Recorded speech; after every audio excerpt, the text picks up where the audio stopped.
Todd Young Online presents Young Tales. Tales for the young and the young at heart. Today's story, The Bremen Town Musicians by the brothers Grimm. A certain man had a donkey, which had carried the corn sacks to the mill faithfully for many a long year, but his strength was going, and he was growing more and more unfit for work. Then his master began to consider how he might best save his keep. But the donkey, seeing that no good wind blowing, ran away and set out on the road to Bremen. There, he thought, I can surely be town musician.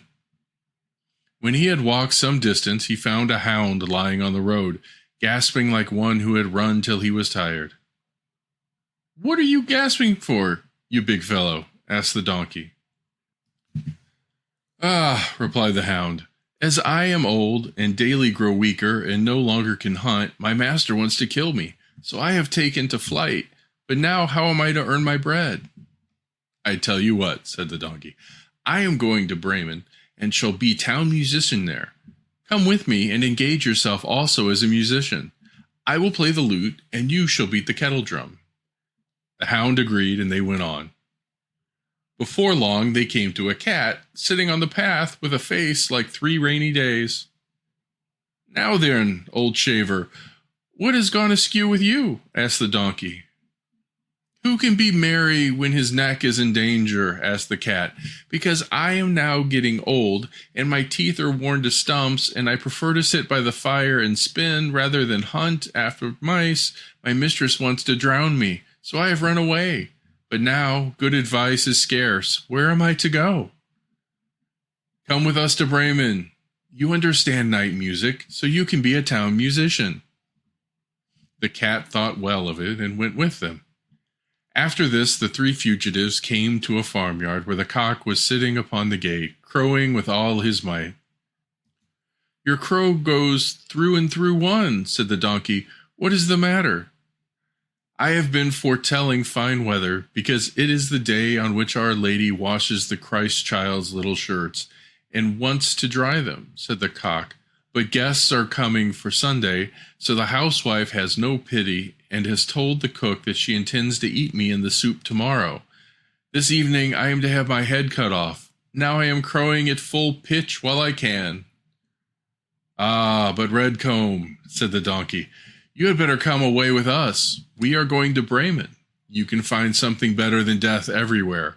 You have a good voice, and if we make music together, it might have some quality. The cock agreed to this plan, and all 4 went on together. They could not, however, reach the city of Bremen in one day, and in the evening they came to a forest where they meant to pass the night. The donkey and the hound laid themselves down under a large tree. The cat and the cock settled themselves in the branches, but the cock flew right to the top where he was most safe. Before he went to sleep, he looked around on all 4 sides and thought he saw in the distance a little spark burning. So he called out to his companions that there might be a house not far off, for he saw a light.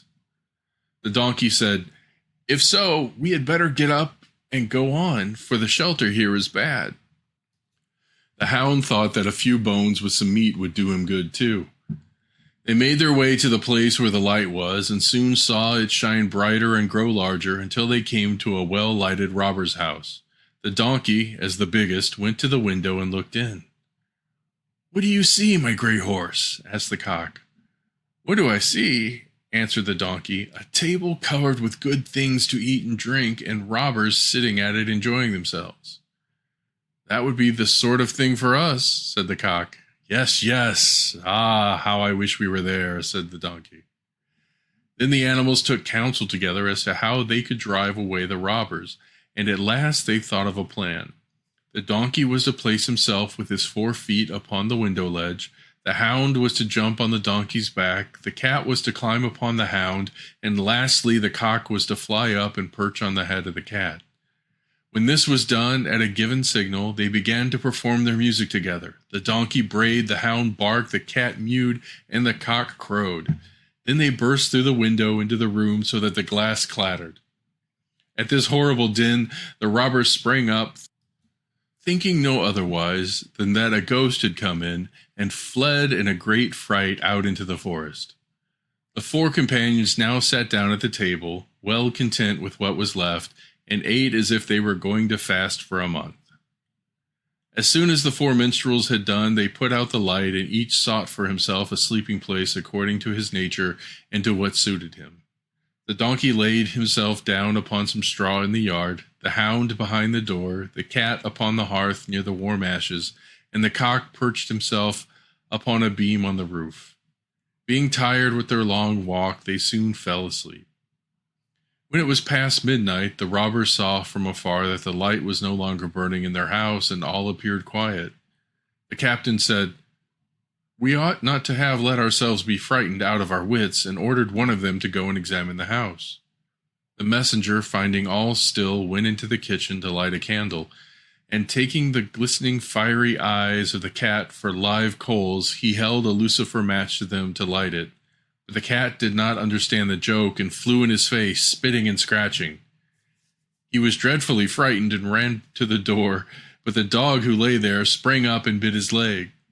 Then as he ran across the yard by the straw heap, the donkey gave him a smart kick in his hind foot, and the cock too, who had been awakened by the noise and become lively, cried down from the beam, "Kiki-riki!"